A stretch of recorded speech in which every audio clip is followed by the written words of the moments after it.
Hi everybody, my name is Shannon and welcome to my channel, Another Yarn. Thank you so much for joining me today. I greatly appreciate that. Today's a little bit different. I found something in a box that just absolutely warmed my heart. And I thought I'd share it with everybody and tell a little bit of a story because, it involves yarn and creating and giving to people. Well, it's special one person, not people, a special one person, and it being taken seriously and appreciated and treasured and loved. So this story starts back in 1989 when I was stationed in Germany. I was in Würzburg, Germany, and I started dating this handsome man. And, I still crocheted, right? I learned how to crochet when I was 10 years old. I didn't really knit a whole lot back then. I do now, but I didn't really knit a whole lot back then. But I like to crochet. So here I am in Germany.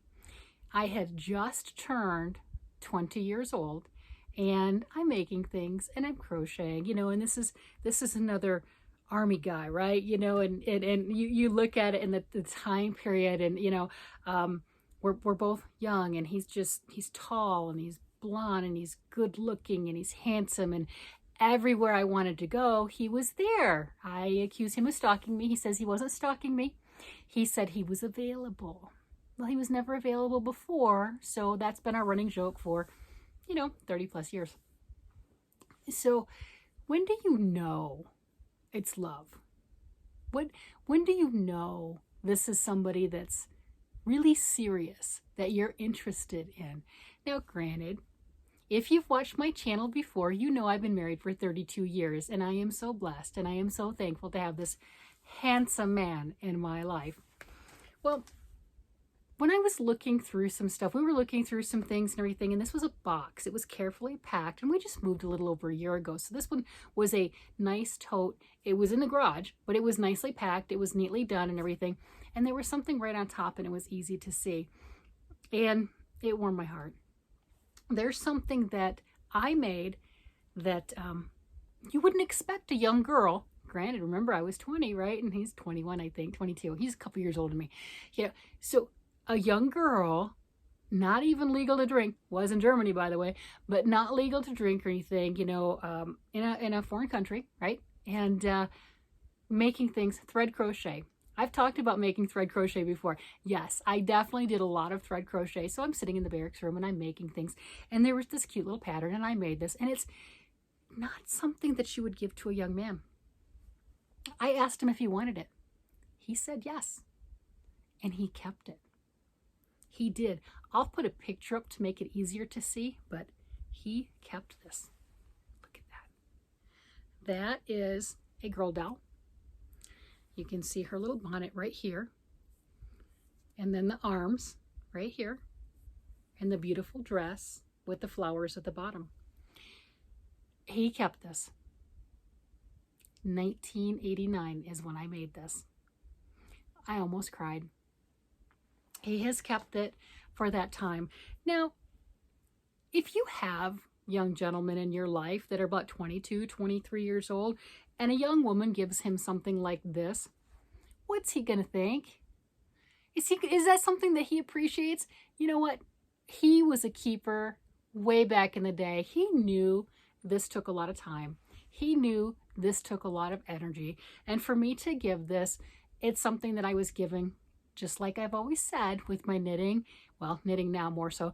Knitting and crocheting, it's giving a piece of myself. It's giving love. It's giving energy. It's like a hug. And he accepted this graciously. And you look at it, and it's not something that a 23-year-old would normally, a young man, would be interested in. But not only did he keep it, it's in pristine condition. I mean, look at that. You can see that is well blocked, right? It's in pristine condition. It looks absolutely fabulous. And it's just a little doll. And that's when I knew that he was smitten. I mean, I was obviously smitten with him, but that's when I knew that he was also smitten. That it's little things like that. And finding this again just brought all of those feelings, and remembering that handsome man. I'll have to show you a picture. Yep, I'll have to show you a picture. That nice, young, handsome gentleman. And like I said, I was 20, he was 23, and there you go. And then, as luck would have it, I was stationed in Germany. Of course, we had to meet right before I was leaving Germany, and he was there for a little while longer.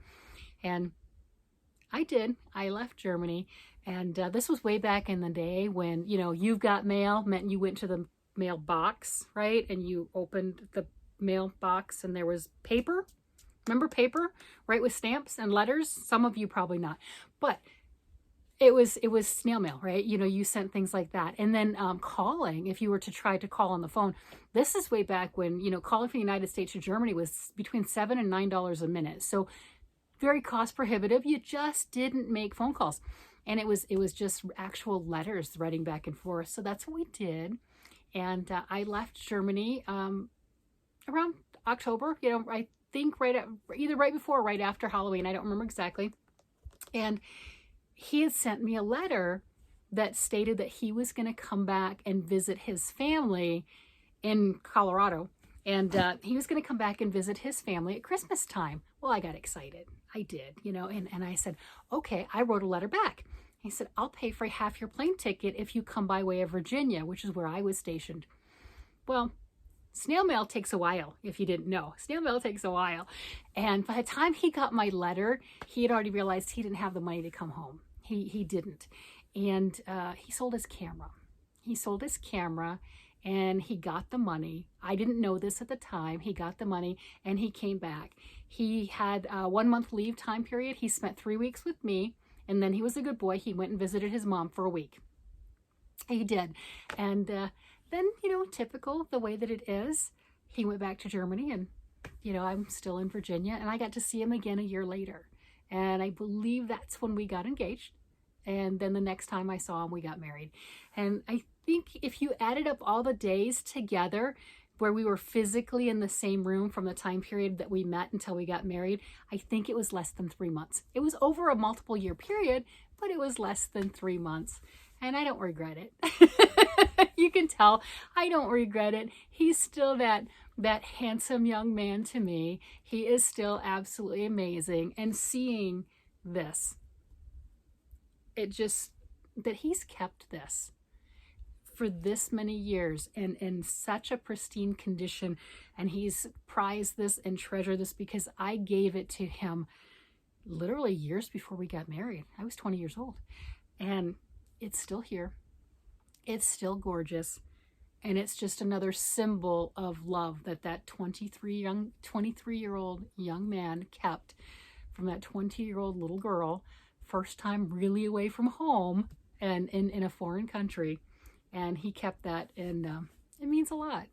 I don't know if you have any stories like that. I don't know if you have anything that with your significant other that you gave them out of the goodness of your heart that represented all that love has, that represented all of your caring, just like I say with donating, just like I say with giving, is when you make something, it's a part of you. And I think, what is it, the Irish, they have a saying that when you make something, part of your soul is in it. That's why you should always have a small mistake or something in there and let your soul out, right? Something along that line.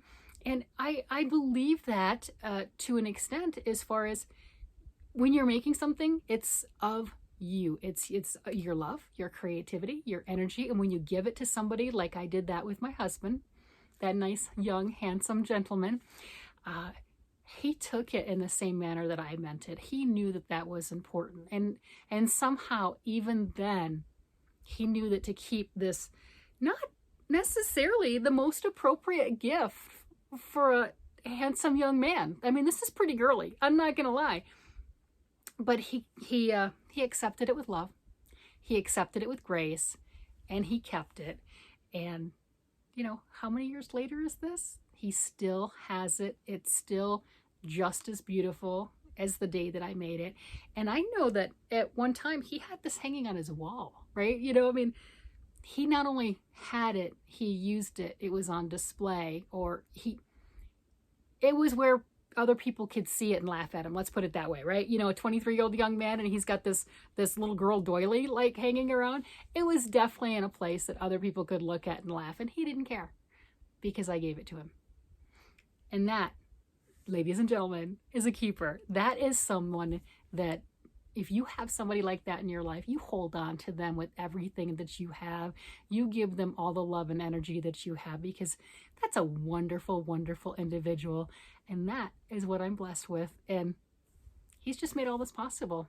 We've got kids, we've got grandkids, and what more could a girl want? It's just been absolutely an amazing ride, just thrilling. And that brought me to, you know, I had to wait because, I mean, it brought me to tears to see that, to realize that he still has that. I thought that was pretty special. Well, everybody, I'm going to let you go.